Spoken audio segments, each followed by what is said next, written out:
Bonjour à tous, c'est Chloé, je suis ravie de vous retrouver comme chaque vendredi dans un nouvel épisode de Cryptalk. Aujourd'hui, je vais répondre à une question qu'on me pose très souvent quand Bitcoin atteint de nouveaux sommets. Est-ce que c'est encore le moment d'investir sur Bitcoin? Avant ça, juste une chose, n'oubliez pas que vous pouvez retrouver ce format sur les plateformes de podcast, à savoir Spotify, Deezer ou encore Apple Podcast. C'est vraiment parfait pour l'écouter pendant un trajet en voiture ou encore pendant votre séance de sport. Allez, installez-vous confortablement, c'est parti.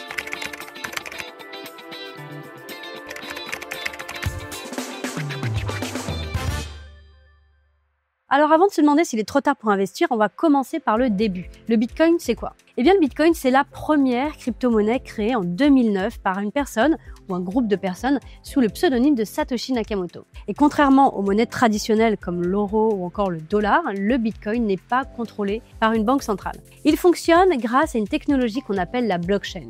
C'est en gros un gros registre public qui enregistre et qui sécurise toutes les transactions. Mais ce qui rend le Bitcoin si spécial, c'est sa rareté. Il y aura seulement 21 millions de Bitcoins en circulation. Et cette limite fixe en fait un actif rare. C'est un peu comme l'or, d'où son surnom d'or numérique. Alors, pourquoi tout le monde en parle? Et pourquoi le Bitcoin fait-il autant de bruit? Eh bien, vous allez voir, il y a plusieurs raisons. D'abord, le Bitcoin a connu une croissance phénoménale depuis sa création. En 2010, rappelez-vous, un Bitcoin valait seulement quelques centimes et aujourd'hui, il vaut des dizaines de milliers de dollars. Et forcément, ça attire l'attention. Ensuite, le Bitcoin est devenu un symbole de liberté financière. Pour beaucoup, c'est vraiment une alternative au système bancaire traditionnel, surtout dans les pays où la monnaie locale est assez instable. Et vous avez dû le remarquer, les grandes institutions commencent également à s'y intéresser. Des entreprises comme Tesla, MicroStrategy et même des banques d'investissement ont ajouté du Bitcoin à leur portefeuille et forcément ça donne encore plus de crédibilité à cette crypto. Vous pouvez voir que même des gouvernements sont allés jusqu'à légaliser le Bitcoin comme une monnaie officielle. C'est l'exemple du Salvador par exemple. Aujourd'hui, le gouvernement de Trump songe même à constituer une réserve stratégique en Bitcoin. Alors, est-ce qu'il est trop tard pour investir dans le Bitcoin? Eh bien, c'est là la question. C'est la question que tout le monde se pose. Et forcément, ça risque de durer encore un moment puisqu'on se posait, rappelez-vous, la même question quand Bitcoin avait atteint les 20 000 $, les 50 000, les 70 000 et j'en passe. Eh bien, la réponse n'est vraiment pas simple parce qu'elle va dépendre de vous. Elle va dépendre de votre situation personnelle, de votre tolérance au risque et de vos objectifs financiers. D'un côté, le Bitcoin a déjà connu une hausse spectaculaire et certains vont vous dire que le train est déjà passé. Mais d'un autre côté, si vous adoptez une vision à long terme, le Bitcoin a encore un fort potentiel.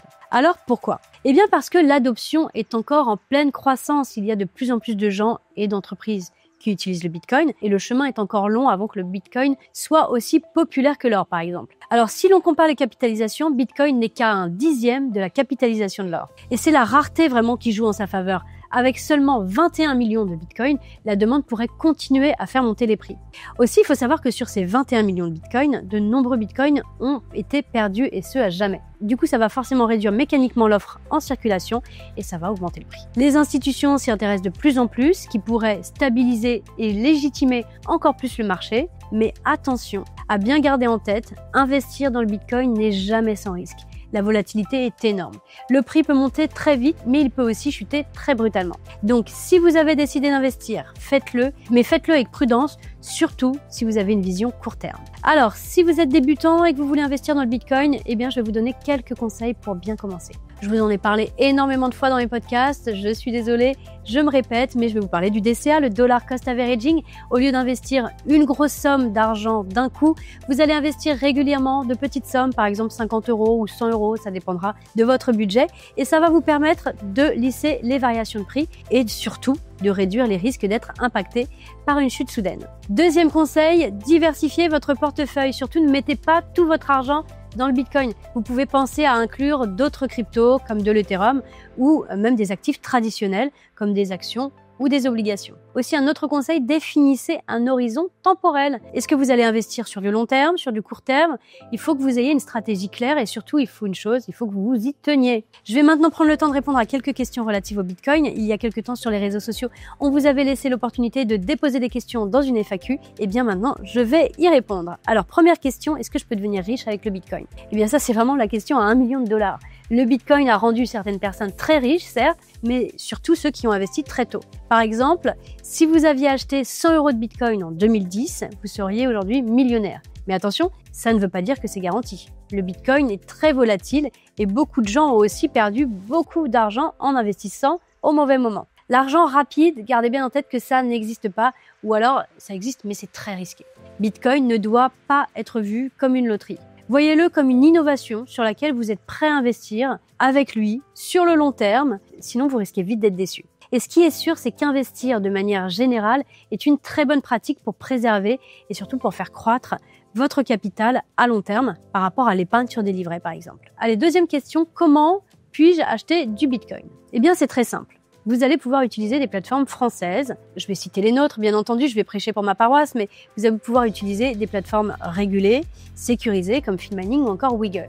Vous allez vous créer un compte sur la plateforme de votre choix, si vous avez choisi la nôtre, et vous allez vérifier votre identité. Ça, c'est vraiment obligatoire pour respecter les régulations. C'est ce qu'on appelle faire un KYC, Know Your Customer. Par la suite, vous allez ajouter un moyen de paiement, carte bancaire, virement ou d'autres choses que proposera la plateforme et vous allez pouvoir acheter du Bitcoin. C'est facile, non? Donc moi, je vous ai parlé de Filmining et de Wiggle, mais bien sûr, il y a d'autres plateformes. Certaines plateformes sont plus complexes à utiliser et ne sont pas régulées en France, ce qui peut du coup exposer les investisseurs à des risques si les entreprises font faillite. Alors, un seul mot d'ordre, faites vos recherches et soyez prudents. Allez, prochaine question. Quelle est la différence entre le Bitcoin et les autres cryptos? Très bonne question. Le Bitcoin est la première crypto-monnaie, comme je vous l'ai dit tout à l'heure, et elle reste la plus connue et surtout la plus utilisée. C'est la plus décentralisée et ses propriétés sont vraiment uniques.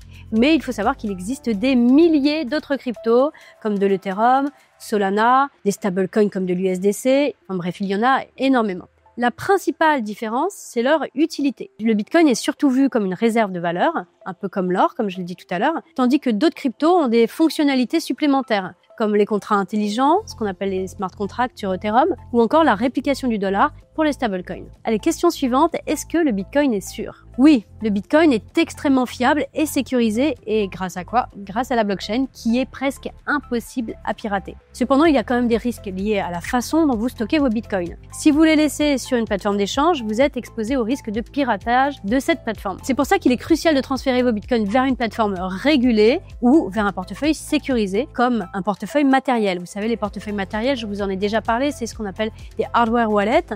Vous avez notamment les marques Ledger, qui est très connues, vous avez Trezor, vous avez Cool Wallet. Les Cool Wallets sont totalement décorrélés d'Internet, donc hors d'attaque. Par contre, si vous n'êtes pas du tout à l'aise avec la technologie, parce qu'utiliser un Ledger, encore une fois, ce n'est pas à la portée de tout le monde, eh bien, laissez-les sur une plateforme, attention, une plateforme régulée. Autre question, qu'est-ce qui influence le prix du Bitcoin? Ça, c'est une question qui revient très souvent. Eh bien, le prix du Bitcoin est influencé par plusieurs facteurs. Déjà, il y a l'offre et la demande. Plus il y a de demandes, plus le prix monte. Il y a aussi les actualités, les annonces des grandes entreprises ou encore les annonces de gouvernements peuvent vraiment faire bouger le marché. Il y a également les marchés financiers traditionnels. De mauvaises nouvelles en bourse peuvent impacter plus ou moins le marché des crypto-monnaies. Il y a aussi un côté régulation. Les lois et les taxes peuvent avoir un énorme impact sur le prix du Bitcoin. Et puis, il y a un volet psychologie du marché. La peur et la cupidité jouent un rôle clé dans les mouvements de marché. Prochaine question, est-ce que le Bitcoin peut remplacer l'argent traditionnel? C'est une grande question. Le Bitcoin a le potentiel de devenir une alternative à l'argent traditionnel, mais il y a encore énormément d'obstacles avant d'y arriver. Par exemple, sa volatilité le rend peu pratique pour les transactions quotidiennes. Aussi, les gouvernements ne sont pas forcément prêts à abandonner leur contrôle sur les monnaies traditionnelles. Ceci dit, dans certains pays où la monnaie locale est instable, le Bitcoin est déjà utilisé comme une vraie alternative. Donc en réalité, Bitcoin joue un rôle similaire à celui de l'or, mais de manière beaucoup plus accessible. Son usage au quotidien n'est pas le plus optimal, le plus smart, car sa rareté ne fait que croître. Il est beaucoup plus intéressant de le conserver. Alors, quels sont les risques du Bitcoin? Les principaux risques du Bitcoin, ça va être leur volatilité, on en a déjà parlé. Comme vous le savez, les prix peuvent monter ou descendre et ce, très rapidement.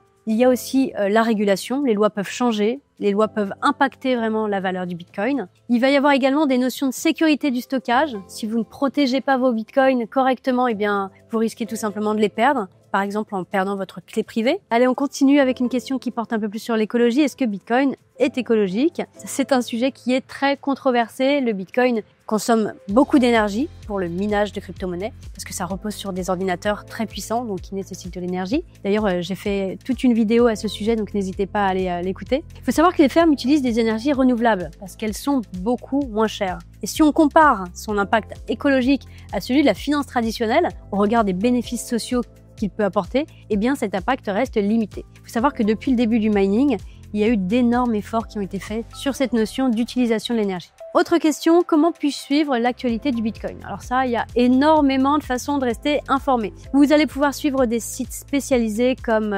CoinMarketCap, Cryptost. Cryptost, j'aime à dire que c'est vraiment le Wikipédia de la crypto. Vous avez également Journal du Coin qui est un très bon média, ou le blog de Phil Manning où on vous propose également énormément de contenu, dont une analyse de marché chaque mardi. Et vous pouvez également vous créer un compte sur X, vous savez, anciennement Twitter, et aller suivre les influenceurs les plus populaires. X, c'est vraiment the place to be dans la crypto. La majorité de l'information crypto se passe là-bas. Donc n'hésitez pas à vous créer un compte. Vous pouvez également écouter des podcasts comme celui-ci, regarder des vidéos YouTube dédiées aux cryptos comme vous faites actuellement.